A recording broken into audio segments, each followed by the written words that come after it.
New updates to Blizzard's damage meters and massive updates to Mythic Plus, guys. The Mythic Plus is getting completely revamped in a few ways. One of the ways will honestly barely change how tanking happens in Mythic Plus forever, and maybe make it more accessible to a lot of people. So here we go. First off, the big damage meter updates. Yes, Blizzard continues to iterate on damage meters thanks to the feedback of the community, and these updates are pretty good ones here. We see now that one of the things that you'll be able to do now is selecting damage done or DPS now displays both metrics. So prior to this, you know, this is how damage meters have always worked for us. A lot of these features that you're seeing Blizzard adding in, they're nothing new to the game for a lot of us who've used add-ons. You know, everyone's had damage meters, probably the #1 add-on everybody downloads as soon as they download WoW. And it's always shown DPS and damage done, kind of in the parentheses there. Now you can actually see it out. So whether you've selected damage done or DPS, you'll be able to see both. That also works for healing as well. Damage and healing spells now have individual contribution percentages in the breakdown menu. So there you go. You can actually see what percentage of the total damage of the raid or group that you're doing. Deaths have been added to the actions category. Amazing. This was something I was asking for. I love to be able to go back in raid, see who the hell died. I don't know if they're offering the time of death. You know, that's obviously something you want to see, not just the numbers of deaths, but the time of the most recent death, you know, to see how far into the fight a person got before they decided to parse their dick off and stand in the fire. And then finally, self-damage abilities no longer track on damage meters. Yes, prior to this, self-damage was tracking as damage done. So there you go. That's another fix there. What are we still waiting on Blizzard to add here?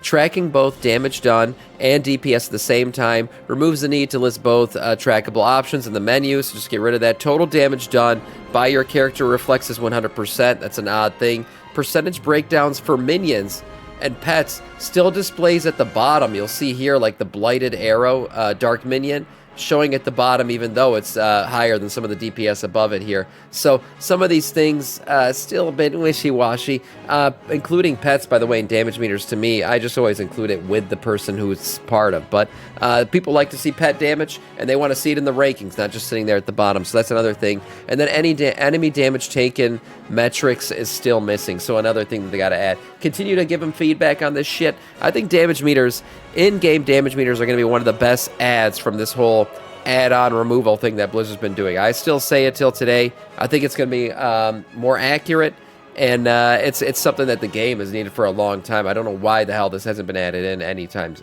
you know, more recently.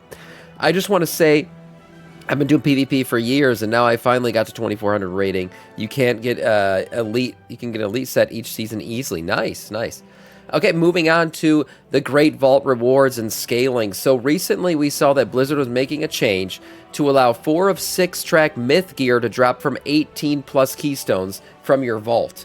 So if you did a plus 18 keystone, you could get 4 of 6 myth track gear from your vault, and everyone was like, oh, well, look how far you're going to push keys now, and the higher key pushers get rewarded with better gear. Well, Blizzard looks like they changed that back. So it looks like, once again, plus 10 will give you the highest gear from your vault. That'll include a 1 of 6 myth track piece of gear. I'm assuming Blizzard wants the grind to continue. Honestly, giving 4 of 6 track mythic gear, I was surprised Blizzard was going to do it in the first place, but it allows you to kind of skip a lot of the crest grind, right? You won't have to get as many crests because you'll be capping out that shit a little bit sooner. With the way the new upgrade system works, it's going to take a lot of crests to get that shit up, and it's just not going to be that way anymore. It looks like they're just going to give us that 1 of 6, and they really want you to grind out those crests, prolonging kind of the gearing process throughout the season. Honestly, I did expect this a little bit. I was surprised when they did the 18 plus thing. So we'll see if they keep this. For now, it's been reverted back to plus 10 being the highest key that a lot of us will be doing. Oh, good. That's how it was in Dragonflight. Yeah, that's how it was in Dragonflight. And it looks like that's how it's going to be in Midnight. Okay, so here we go. Also, major class tuning, a ton of stuff here. I'll link this in the chat and down below the YouTube video if you want to check out your specific class. I'm not going to really go through every single individual class, but a few little updates here. Death Knight getting Blood and Unholy getting updates here. Some hero talents. Blood getting a 15% damage increase. Very nice. Demon Hunter Devour also reap damage getting a 15% increase here. We see Druids, Balance, and Guardian getting a 20% increase in damage. So some buffs to some tanks here. Evoker, Devastation getting some increases. Hunter, we see Beast Mastery, looks like getting a few changes here. Mages, both Fire, Frost, Arcane, all getting updates. Arcane getting some nerfs, it looks like, some reduction. Arcane Barrage, Arcane Missiles, Arcane Blast, and Arcane Orb.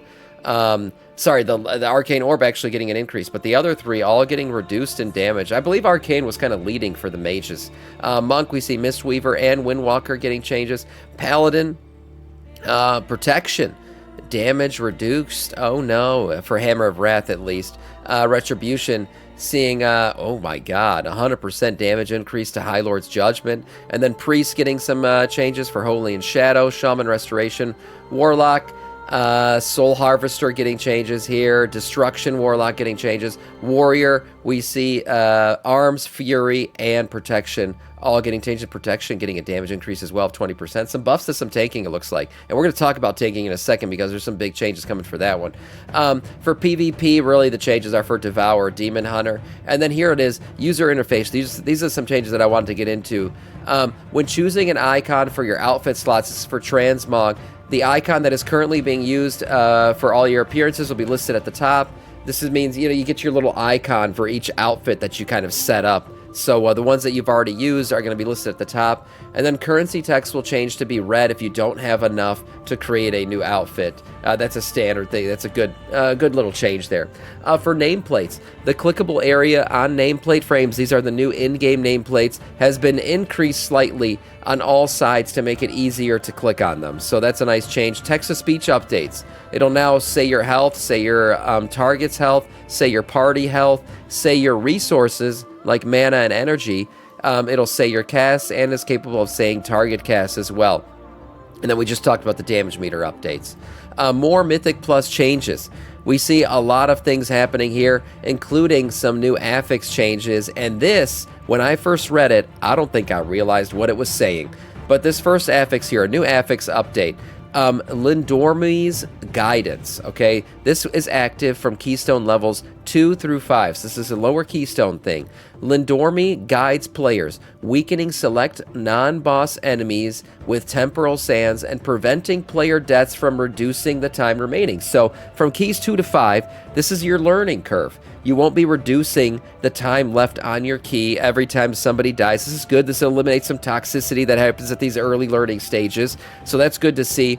But what I didn't realize was this Lindormi thing, where weakens certain enemies, actually goes further beyond than just weakening the enemies to kind of ease your path through the dungeon. There's more to read on this that I'll get into here in a second. Zalteth's Bargain now becomes active at Keystone level 5 instead of 4, so that's been pushed back a little bit, giving you more time to kind of learn. And then here's just some updates to the dungeons.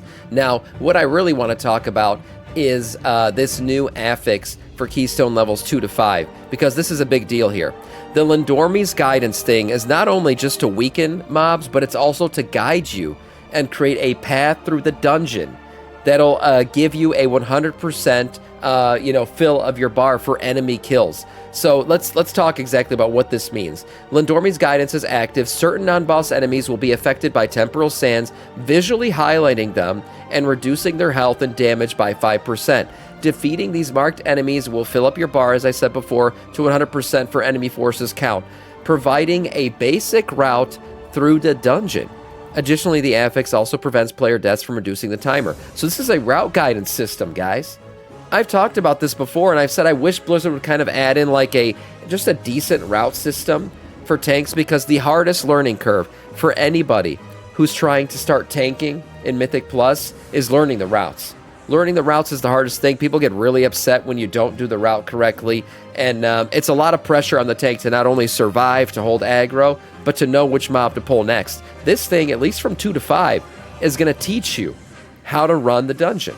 It's going to give you the route. You'll start to memorize it, and by the time you get to that +6, you've got it down, right? You know the path, at least the path that Blizzard's kind of suggesting you to take, and then maybe the community creates some little shortcuts here or there. But I think this is an awesome thing, something that I've been asking for a while, something that will allow people to get into tanking you know, and not feel like there's this massive wall that they have to overcome and learning the routes and watching YouTube content to figure out how to do it. Somehow Sam still won't listen to it. Probably true. Also the fact that the affix will stop anybody from reducing the timer with deaths, that also creates a, you know, a more, I don't know, a nicer kind of a way to learn the dungeon, a nicer environment to learn in. Blizzard said their goal with Ladormine's guidance is to help players learn a reliable dungeon route while they're still getting comfortable with the seasonal dungeons. We also hope that the affix makes it easier for groups to align on a route in early level Mythic Plus. These routes are not intended to be optimal for higher end play. Yeah, as I was saying, I'm sure the community will create some shortcuts here and there. Instead, they're meant to serve as a foundation for groups learning the dungeons before pushing deeper into Mythic Plus. Again, a great change. I think this is an awesome thing that they're adding into the game. Again, something that I've been saying, just a minimal route guidance system is going to change a lot of things for a lot of players and giving a lot of people the ability to finally learn how to tank in this game, because God knows there's not enough Samiccuses out there tanking in this game right now. Yes, I'm the greatest Blood Decay to ever play the game, but we don't need everyone to be the greatest tank to ever play the game. Just try tanking. Try it. And you'll see how great it is and how great it feels to, you know, just see, you know, help people out, give people the guidance they need, and take people through dungeons. So I hope some people try out tanking now that this will be available. And then finally, we have a new login screen. That's right, the previous login screen, just kind of the big, you know, the anal ring butthole here, is no longer there. This will be the new login screen with some new music here that we'll be getting. I'm sure this will go live actually with pre-patch. Let's take a little listen here. It's kind of the new tone of the music. We see a little glowing ring, too. A little bit of light coming out there. Obviously, Silver Moon now in the hole. He ignores me, for he knows my wrath. Oh, God, what?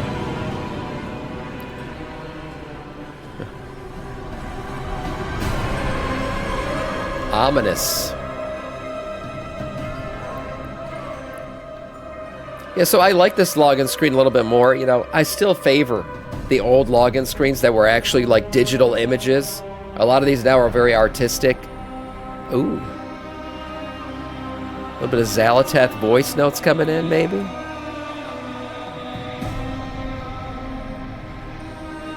Yeah, sounds good.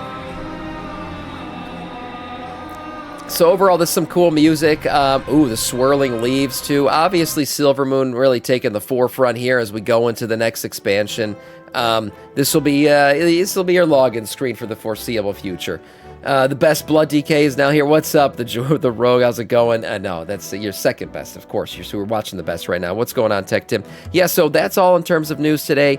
Big news, as I said, for Mythic Plus. We'll continue to update things as they go live. And guys, we're really close to pre-patch. It's almost there. So for now, that is all in terms of news.